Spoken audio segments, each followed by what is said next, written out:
Among the Jungle podcast, where we're expanding our perception of the plant kingdom.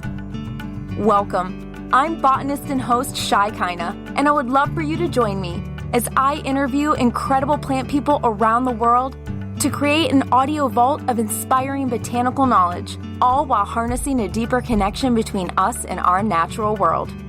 If you're ready, it's time to inspire your wild.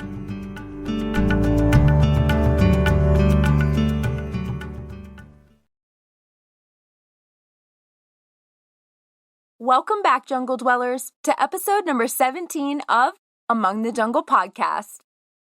Today, we journey to Mexico to have a super sustainable chat with Adrian and Marte, co-owners of Desserto, a company that's turning cactus into vegan leather. I discovered Desserto right at the same time I was launching Among the Jungle podcast, and they were one of the very first guests I added to my wish list. I'm confident you will completely understand why by the end of this episode, because these two are truly incredible. Together, we're going to explore how they began making materials like vegan leather from plants like 100% organic cacti. Since the recording of this episode, this Desserto duo has been very busy tackling goals and accepting awards, and I would like to take a moment to highlight some of those accomplishments. I love using this platform to hype up my favorite people, so let's do this. Desserto recently received the International Green Product Award in Munich, Germany, for having the most innovative and sustainable material. Second place and special mention is the judge's favorite at the 2020 LVMH Innovations Awards in France, and winners of the Monte Carlo Fashion Week's 2020 Sustainability Award, as well as being published in over 900 press releases in the past 6 months alone. I could honestly go on, but I'll let the interview speak for itself. Today we will learn how these two gentlemen turned Prickly Pear Cactus into PETA Approved Non-Toxic 100% Organic Vegan Leather, how to think more sustainably and earth-conscious, and ways you as a consumer can help to progress the sustainable fashion movement. Show notes for this episode can be found at amongthejungle.com/017. Get ready to see fashion, sustainability, and cactus in a whole new light as we welcome Adrian and Marte to the jungle.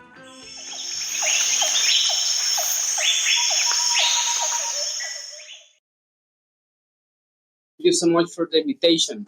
Very excited to have you guys here talking about this. Go ahead and introduce yourselves and just tell us a little bit about you. So I'm Adrian, co-founder of Desserto. And I'm Marte, also co-founder of Desserto. We met in 2011 in Taiwan. We were 19 years old and we bumped into, we had some local friends which introduced us, being both of us Mexicans and not having a lot of Mexicans at the time over there. And we made great friendship because we figured out that we were born the same day, month, and year. So meeting on the other side of the world and having all these common things, we were just impressed. And this happened outside of a bar. So it was a fun match. And since then, we've been really good friends. And I stayed in Taiwan for 8 years and Marte for 2 years. And after all those years, we bumped again in Mexico, but we didn't know that we were neighbors in Mexico. Like when I just moved to Mexico, I told him like, "Hey, I am in the same city as you." And then he asked me to send my location, and I sent it, and he said, "Hey, you know what? You live like 2 blocks away from me." No way. Okay, that sounds like a friendship that was just absolutely destined to be. That is crazy awesome. Then you guys decided to start a business together? Yeah. Well, we had experience before in different kind of industries using textiles and fabrics. So then we wanted to do something together and make a solution for this industry. Adrian was working in the automotive industry and also in the furniture industry. And I was working in the fashion industry and aloe vera industry. So we just share one day our knowledge or experiences, and we decide to make something good for the environment, good for the world, and we just started the idea to make this cactus materials, this cactus vegan leather. Right. That's awesome. So tell me what a couple problems are that you see in the fashion or textile industries. All these industries share one problem, which is the creation of waste. Also, they have to use, before, not now, because now we have alternatives, but before they had to use materials that were not sustainable because those were the only options that could offer high performance and be applied into major production lines. The problem came at the end of the life of the products. They most likely will end up in oceans or in landfills. And since these materials were not environmentally friendly in terms of biodegradation and the recycle rates at landfills are very low, this accumulates more and more. And coming from many different industries, from the fashion industry, principally talking, and then also from the automotive industry. So we wanted to know why in the industries we were working at the time, they were not already incorporating these sustainable alternatives that were already developed out there in the market. And so we started to do our own research when we were still working in these industries, and we figured out that the problem was that these materials were not produced in large productions, and also they hardly complied with the quality standards that the industries require. So those were the main two reasons why these sustainable alternatives were not incorporated, but the industries had a genuine interest in things to reduce their environmental footprint, starting with reducing logistics, reducing energy and transportation fuels, etc. But in terms of material, it was harder because these options were not complying with their standards, or they were not produced in mass scales. So that's why we decided to quit and develop something that could be incorporated into major production lines in terms of quantity and quality. So you guys actually make the material, correct? Yeah. How did you come across using cactus figuring out that cactus was something that could turn into a sustainable material? Well, if you come to Mexico and you walk in any street, you will see a cactus here. So the idea so you can see this idea in all streets of Mexico, in all bridges, because it's everywhere. So and also this plant is it is the symbol of our flag of Mexico. So it represents us as Mexicans. So it's really nice to work with this kind of plants. And here in Mexico, it's part of our diet. It's part of many kind of different industries besides the leather. For example, in the painting, in cosmetics, and also cosmetics industry, is really good for making makeup and making creams for the human skin. So we were just wondering if this cactus, this nopal cactus, is really good for skin. So why do not make it its own skin? And yeah, okay. So your cactus was kind of hiding in plain sight, and you guys have all these purposes for it. So why not turn it into a type of sustainable material? Yeah. I love that. What part of the cactus do you actually use to create material? Is it a specific kind of cactus? Yeah, absolutely.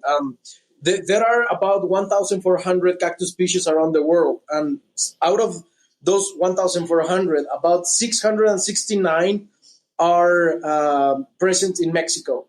So we had to research all these 669 species, and we narrow it down to one family, which is the Opuntia ficus indica. This is the same plant that you can see in the national symbol of our flag, and it's the one that it's been like in the world the highest concentration of this plant and plantations of it are here in Mexico, in between the state of Zacatecas, San Luis Potosí, Aguascalientes. It's like central northern Mexico, and it is native and typical of that region because of the environment conditions, the soil, all the minerals present in the earth. And so we decided to focus all our efforts around that plant, and what we use is the fiber. We use the fiber and the protein, which is also present in the plant. So there is a protein which is very scarce, but as Marte was mentioning, very useful for different kind of applications. And also the fiber, it's very useful for our material to give it like distinguished properties like breathability. We know that out of animal leather, hardly you will find a material that breathes, but ours does because of the fiber. That's incredible. How did you guys make the transition to creating this business and starting this enterprise that you're now supplying to many other companies, correct? You guys supply the material. Well, it was hard because we were working, I was working in the fashion, he was working in the automotive, and we have like unstable life, economical life, and social life. So we just had to quit. 100% of what we have, we just quit it all, and we start this journey to make this project become real. We took about 2 years or 3 years making prototypes, making samples, making tests in different laboratories. Of course, we have to take to the support of experts in different kind of areas.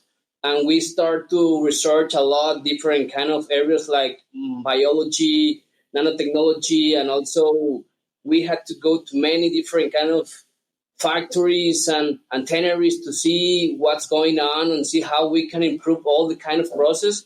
And well, after we spend that 2 years, we just get the first sample that complies with our requirements, and after that we just get improving the material until we have what we have now. Right. Wow. So does this all around the material you're using support sustainability in agriculture as well, where you guys are? Absolutely. We strongly believe that, sustainability, of course, is directly connected to the protection of the environment and also animal life. But not just that. It's also about us as humans. We have to protect all people involved in the production value chain of our product. We have to protect the economy. We have to protect their rights. We have to protect the environment. We have to protect animal life. And so there are many factors that are around sustainability. For us, sustainability, it's all about responsible innovation and about working with nature instead against it. And so we have redesigned the whole value chain of our textile industry. And for us, we are very cautious with how every single step is constructed in our value chain. We take care from aspects like in the agricultural aspect, we only use lands that were previously open to plantations, so we don't have to cut any trees. So we get those lands to reduce the land use change. We plant native and typical cactus species from the region, so we don't affect the biodiversity of the area. We are foresting. We are not deforesting, right? That's amazing. And since these plantations are 100% certified as organic, we don't use any herbicides, pesticides, or fertilizers, 100% natural. And so we don't affect the microflora and the microfauna of the soil. That means that the wild fauna like hogs, they find an interesting place to get aliment, and there is no impact in a negative way. And then the cactus plantations are perennial. That means that these ones don't have to be planted every single year, like corn, for example, right? Like corn has to be like a cultivate, harvest, and that increases the land use of the area. And the breakdown of the soil. Exactly. So here, what we are doing with cactus is that one plantation can last for around 8 years without having to plant it again. And the same plant is giving us raw material every 6 to 8 months, like a haircut. Like Marte always like to say that it's just like a haircut. We don't kill or damage the plant. It will always give us this raw material. And the interesting part of relying on cactus instead of like cotton or other kind of plants, it's that there is no irrigation needed to. I was just going to ask. Yeah. For the plantations, cactus are hydroscopic. It means that they have a very efficient system which opens its stomach during the morning, absorbing the morning dew, and that's how it gets the water it needs, or by rainwater. And so we don't have to put any irrigation systems in place, and it's very resilient. So it doesn't need herbicides or pesticides, and it also can handle pretty well low temperatures during winter.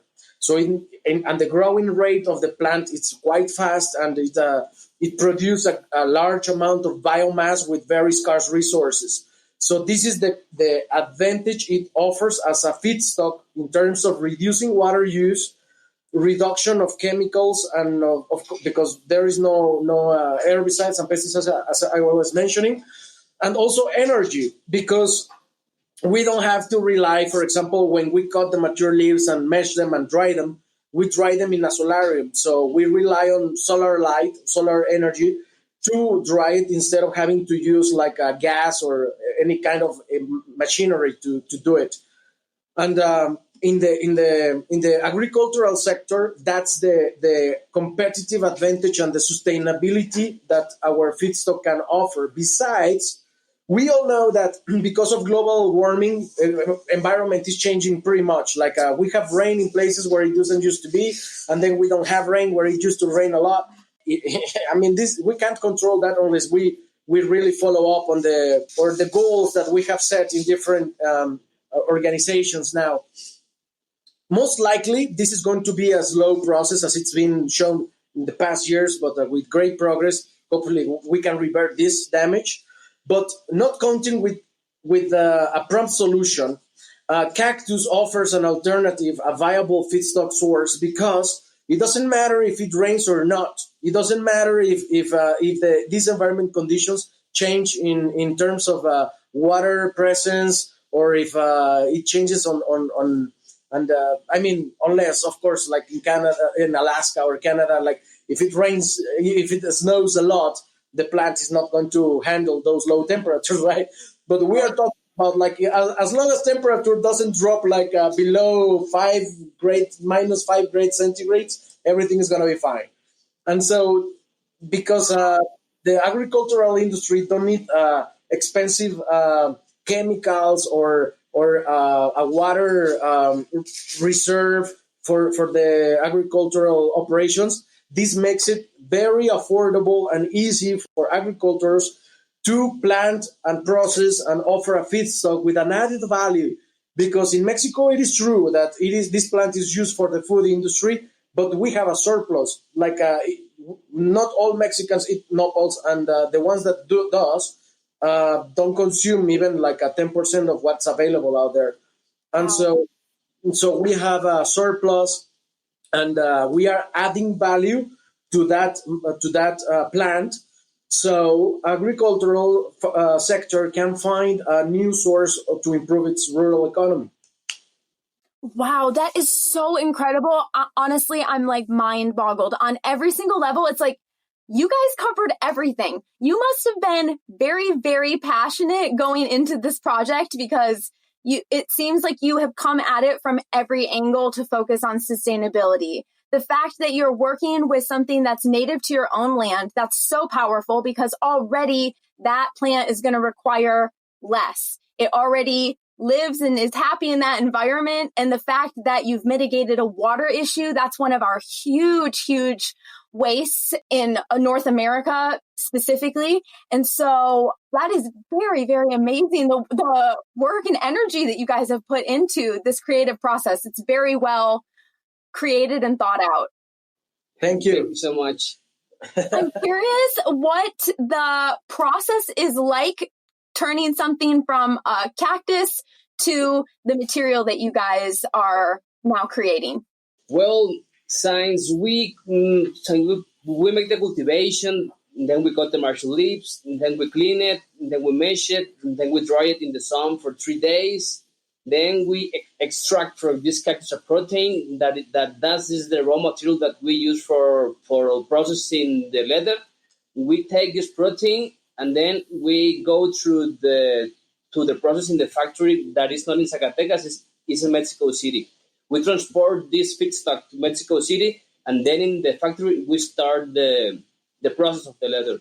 Of course, we need to mix this protein with different kind of additives, but we always make sure that we use the organic additives, or if you use something that has so chemicals, we always make sure that we do not use any harmful chemical, always are free toxic chemicals, and never use a heavy metal in the process.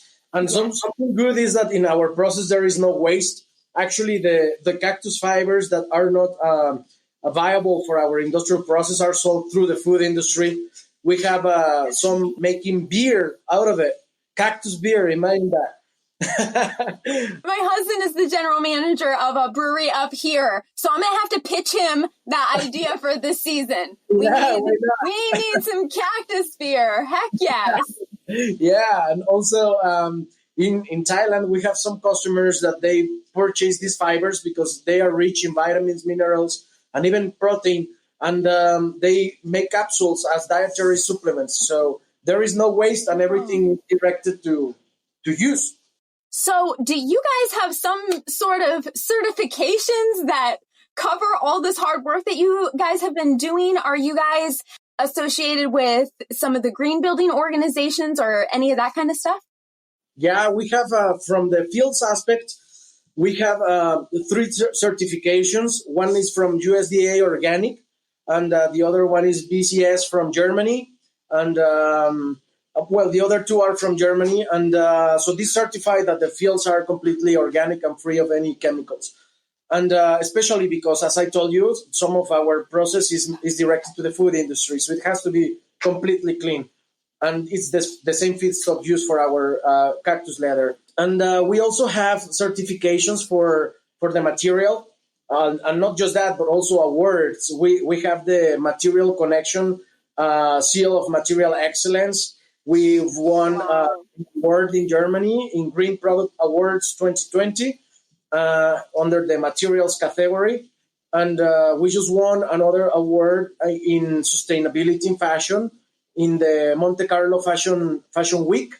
And so besides that, we are also doing third-party lab tests to have all the results, not just in organic content, but also in biodegradability, in performance, in terms of strength, of all the kind of measures that are made to this kind of materials, elongation, tearing, abrasion, etc.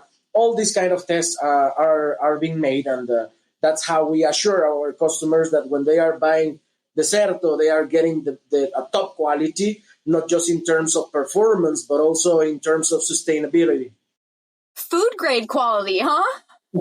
Yes, it's actually a food grade quality material, but it's not, after process is not recommended to eat it.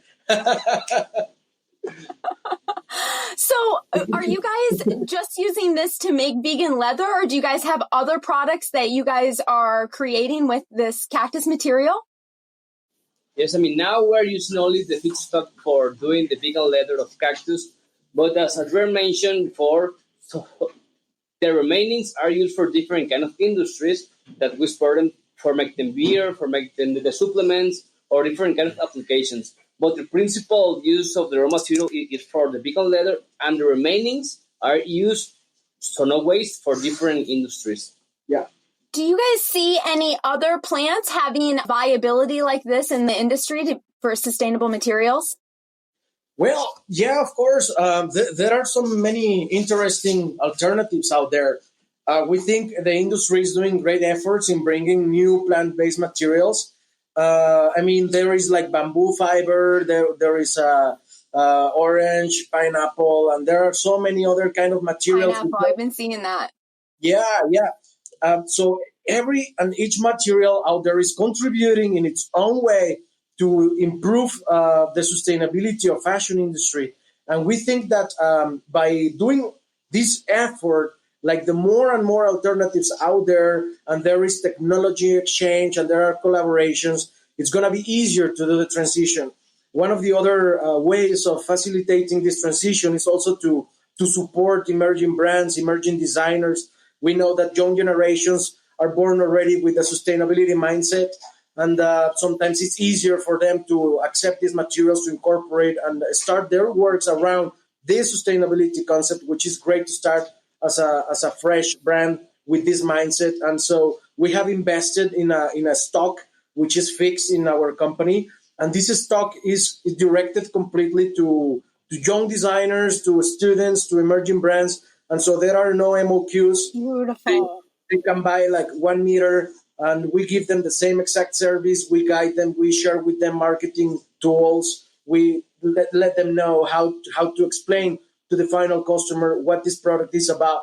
So we can help them to boost their introduction of their designs with sustainable materials, in this case ours, into the market, and then how to communicate and hopefully contribute to the whole fashion industry to do the transition in a much more smooth way.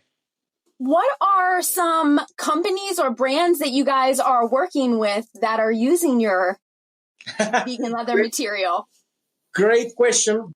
All of our customers are very important for us, but if we were to mention who we are working with, we would like to mention like big brands, like some brands that everybody know. But the thing is that we are in the prototyping or in the early manufacturing stage, and we can't disclose right now who they are, but you will know soon. Out of the fashion industry, we also have great progress done in the automotive. We are collaborating. Awesome. So, yeah, we don't stop. I mean, we are happy with what we have developed so far, but we are not satisfied at 100%. We want to take it further. Every single month, we have like 10 different developments, and we are always innovating on innovations and finding ways of taking our materials further, like in sustainability and quality. So can we talk about that a little bit? What are some of the characteristics of your guys' leather as far as durability, as you were speaking, but then also biodegradability? Those things seem to often be difficult to have hand in hand. So how does that work with the product that you guys have created?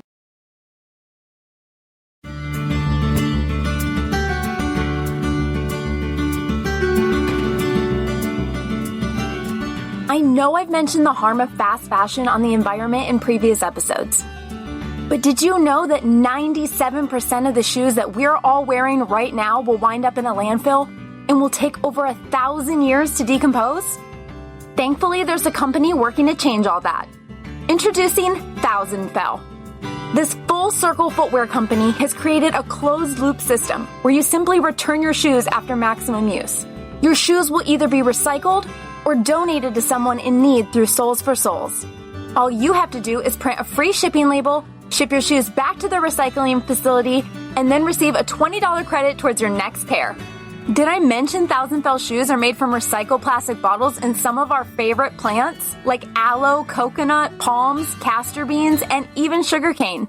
The green ones are my personal favorite. You can check them out in the show notes or at thousandfell.com. Thousandfell, FELL.com. And to get free shipping, use code FSJungle at checkout. Thousand Fell, the best shoes for a better tomorrow. Won't you step forward and join us in change?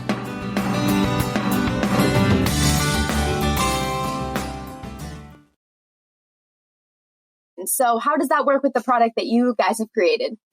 Well, it's good to mention that our material, the Desserto materials, are 100% customized. So we can develop an iPhone sample for them in any color, in any texture, and any strength, any flexibility, strength, anything. So if the client needs a material that fits the standards of the automotive industry, or needs a material that fits the standard of a wallet industry, then we can customize the material to this kind of applications. But our standard line of materials are already really with good enough performance that can compete with synthetic leathers and also with animal leathers. And also in price, we are competitive in both different alternatives. So what we always say to the clients is, what do you need? And we can make it in Desserto. But what we have, our phrase in the company is, is making the perfect balance between sustainability and performance, because it's not just important the performance of the material, it's also important the sustainability, and both areas important very much in the final product. So we always make a perfect balance to have the best quality, but with a really high percentage of sustainability or percentage of organic content in the material. So how would and I'm sure maybe that you guys have done tests on this, but how would one of your bags biodegrade or last long term in comparison to an actual leather bag? We have made some aging tests in our laboratory where we are able to simulate the lifespan of the product. How do we do that? It's like a seal chambering where we control humidity level, we control temperature, we control spread of water. So by following some parameters which are already established in norms, we're able to stipulate how long the material is going to last. So we have a 5-star out of 5 or a 5-level out of 5 levels resistance towards humidity. But at the same time, our material has the capability of being biodegradable. So achieving that wasn't easy, because you may wonder, okay, so if it's so resistant on handling humidity, how is it going to biodegrade? Exactly. So the way we build the material, it's made in such a way that if you are carrying your handbag, or if it's a piece of furniture and it's under normal use conditions, nothing is going to happen to it. Actually, it's going to last a long time. As the only rule of thumb that we always mention is never use solvents to clean the material, because it has a high percentage of plant-based composition. So don't use solvents to clean it. You don't have to, because it's very easy to be clean. So just use water and a soft cloth, and that's it. You can wash the surface of the material with that, and nothing is going to happen. And there is not going to be like a penetration of liquids to the material, nothing. No, it also has a technology that bounces back all the water spills.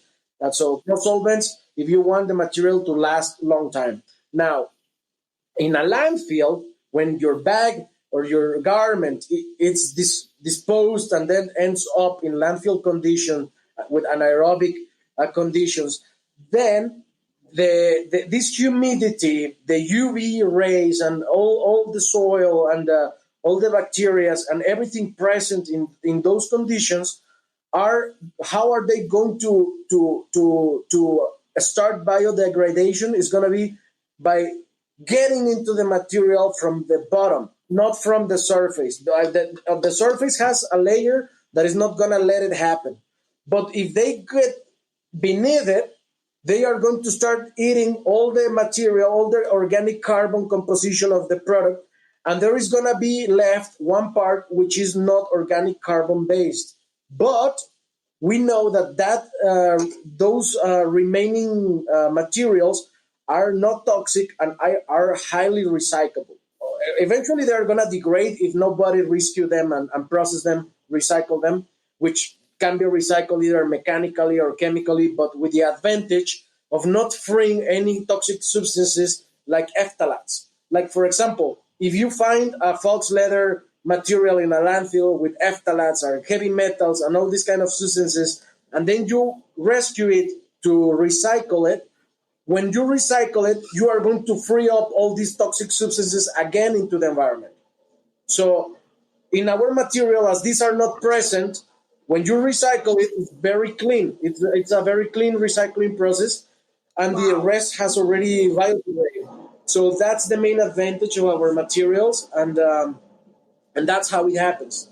Have you come across any limitations throughout the process of working with this material, as far as maybe colors that you can make it, or anything at all that might have been a challenge or limitation when working with just one main material? Solvents, it's our material enemy number one. The Achilles heel of vegan leather. Yeah, I mean, if for example, if a shoe manufacturer, while making a shoe with our material, uses solvent-based glue, he's going to have problems in manufacturing and it's going to reduce the lifespan of the product, of the final product. So what we always say to everybody that works with our material is do not use any solvent-based materials, including glue. Like don't mix it with any solvent-based materials. Why? Because we know solvents, when in contact with heat, are going to emit vapors. And these vapors are, of course, going to interact with the organic composition of the material, and you are going to affect it in some way. So it's something good because we are indirectly also stimulating the manufacturing industry to shift from using solvent-based materials to water-based materials, which is something better, right? Yes, I was going to say that either leaves a gap open in the market for someone to begin creating similar products that are water-based, versus solvents. Because we know in my household, we went toxin-free last year. I made that my goal. And it was incredible how difficult that was to do, how many products that you don't even realize have some aspect of toxin in them or whatever. So that's something hard to get away from. And it's amazing how many people have those things just lying about. So they would automatically naturally go to use it on a product when they've been used to being able to use that in the past, kind of correcting that mentality. Right. That's right. So it sounds like you guys have just had so much going on. How long has Desserto existed? Existed legally? Yes. Legally 1 year ago. 1 year. Oh my gosh. Okay, I had to have started following you guys when you first exploded, because about a year ago is when I was really getting serious about starting my podcast, and you guys were on my list of the top guests that I first wanted to have on, and I just saw you guys exploding everywhere. You had articles all over about this incredible vegan leather that you were creating, and it seems crazy I finally get to talk to you guys, but what is ahead of you guys? What future goals do you have, or what can we maybe expect to see from you guys in the future? It sounds like you guys are full steam ahead. We want to open warehouse around the world to make everything easier for our clients. For example, logistic costs, we want to help them to reduce this kind of shipping costs, all logistic costs. So now in the early steps, in the early few next months, we want to open a warehouse in Europe and also one warehouse in Asia. And this will make everything easier for making this material go in a bigger volume and at the same time making a better impact. I mean, a better positive impact in the world. It is also going to help us to reduce the environmental impact carried by logistics. So instead of having it moving so many times, we just produce it, ship it directly to one warehouse, and from one warehouse, for example, in Europe, then it's going to distribute to whole Europe. And that's it. And so we are also building a network of collaborations with many different kind of organizations, libraries of materials. I mean, we are going to universities and helping, everybody to know what's out there. Like, hey, if you are going to start to do some kind of development in fashion, I mean, there are these alternatives out there. You don't have to rely on animals or like PVC, right? There's much more out there, and we want them all to know. Yes, that's so powerful. Outreach is such a huge thing. Reaching out and educating people. It's just amazing what people don't know is possible. And then once they just know it's possible, they have so much that they can achieve towards. So that is really, really powerful. I'm glad I didn't even have to ask that you guys are just out there letting people know that as they're coming up and as they're educating themselves, there's all kinds of possibilities out there. It is really important to help everybody because sometimes the big firms, the big agencies do not get this first contact with, for example, with students or with schools, with universities. So we want to, we're very open. So we talk with everybody. We talk typically with the students and with universities because we want all to know about this kind of alternatives that help to get a better work in this kind of materials. Absolutely. Most people don't understand how wasteful and toxic the entire material industry is, whether it be like you're saying from furniture, the off-gassing in your own house, or fashion. There's so many aspects of it that people aren't really aware of. Honestly, until our conversation on the phone, Adrian, I didn't even think about the off-gassing of furniture. So it's really powerful, move you forward. So Yeah. what is a piece of advice that you would maybe give to somebody who is passionate about sustainability, or, wants to know how they can maybe make steps in their own, creating their own business? So many things that we would like to tell them, but I think that, what occurs to me right now is always whatever you make, specifically talking in fashion and innovations, try to make sustainability in terms of think sustainability in the following terms. It's environmental preservation, animal preservation, health of everybody that is working in the production line or in the value chain of the product or materials that you are going to work with, and make sure that there is all the practices are aligned with human rights. Like we know that in many industries there's child labor, exploitation, like the law, international and national laws are not respect. And I think that sustainability is about making sure that whoever you work with is aligned with this kind of practices. So you base your idea, which is something that I assume is the most important for you, your dream, on solid, fair foundations that are going to contribute to the world besides your product. I think that if we don't take a minute to think like where are you gonna build, which are the foundations of your dream, then maybe you are thinking you are doing something great, but because you didn't pay attention to who you are working with or where you are acquiring your tools to make your idea happen, then you might be causing some harm too. So I think we have to think really well, how are we going to make our dreams come true, try to make it as helpful as possible to humanity. It's amazing when you start surrounding yourself with people who are passionate about the same things as you, especially the pillars in your business or, in your heart. When you start meeting people and collaborating with people who are also sustainably conscious or all these other things, magic happens. You just start attracting more and more of those people. And then you have a whole community and all that power behind whatever it is you were dreaming of doing. It happened to us completely. When we first went to Linea Pele, we didn't know anybody in the fashion industry or locally and someone here and there, but we were just bringing our innovation there and we didn't know what to expect, right? And then when we came back, we came with a lot of contacts with great people, like designers, people involved in sustainability, working so hard every day. And so now we are part of that platform, and we are so happy that everything is clicking.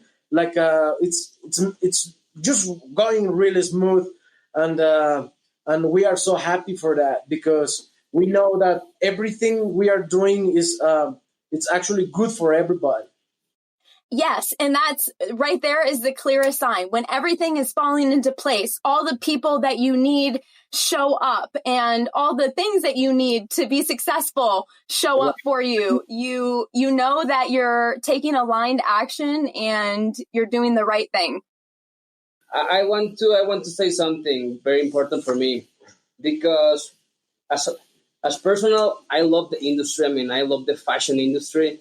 And I think that the fashion industry will never end because we all need clothes, we all need shoes, we all need shirts. So I want to tell the people that we all should help ourselves. We should help the industry. How? Then we should get some education and learning how to how to help it, because you can help it as a consumer, and also as a producer of different kinds of materials. So as a customer, you should help it, improving your consumption habits of what you buy and how do you buy it. And as a producer, you should also help it, improving your methods, improving your processes, and also your raw materials. So we should help the industry to keep loving it as much as we love it now, because we'll never end. And if we want to keep this fashion industry as good and cool as it is now, we should help it, because then in the future, we won't be able to have the same cool fashion industry as we have it now, because we won't have enough natural resources to enjoy it as now, Absolutely. So where can we support you when we get notification that all your collaborations are rolling out? Where can we continue to follow your journey and support you guys online? Our website is www.desserto.com.mx, and you can also find us in Instagram as @desserto.perle with double L, and that way you can follow up on all of our participations in different expos, and we are also gonna be showing and sharing there some developments that we just cooked. They are going to be finished in about 2-3 weeks, which are bringing our materials even further. And that's how we share all notices. And you can also register in the website, or if you want material or swatches or anything, you can see the emails too available at the website, and of course follow you. Yes. Thank you. Oh my gosh. Know that you have a very big fan out here, totally stoked about everything that you guys are doing. It's amazing when you're passionate about something. I've always been very passionate about sustainability personally. Honestly, that is the purpose of this podcast.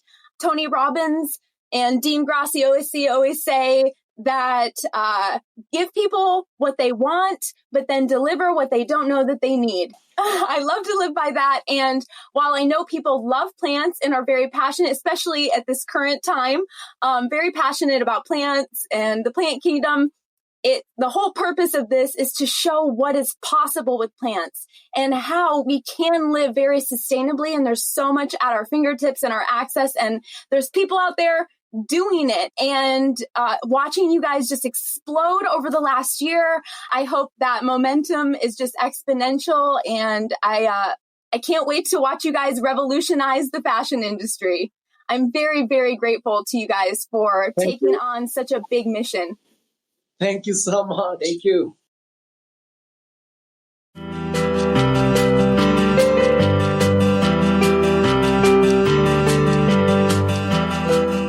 Learning about all the things plants are capable of leaves me inspired. And if this episode teaches us anything, it's the power of resourcefulness and aligned action. We are capable of living in harmony with this planet without compromising all the things that we love. We just have to come together and get innovative. As usual, I have a challenge for you this week. I challenge you to share one of your favorite sustainable brands with us in your Instagram stories. Share a photo and tag Among the Jungle Podcast so I can share it with our community. Be sure to keep up with us on Instagram, where I drop lives, challenges, IGTVs, and of course on TikTok at Among the Jungle for 15 to 60-second videos on plants, planet, and positivity. Be sure to follow Desserto on Instagram at desserto.pelle, as well as Facebook, to keep up with their new collaborations and cactus products. Find the show notes for this episode at amongthejungle.com/017. And be sure to share this episode with all your vegan and cactus-loving friends. I hope this episode inspired your wild, and I hope you're inspired by Desserto's passion for both the earth and fashion industry. Money is currency. Currency is energy. And when we give our energy to companies and products transforming our favorite industries into sustainable industries, we support change, we create change, and we become change. It all begins with us. Until next week, jungle dwellers, love, light, and aloha.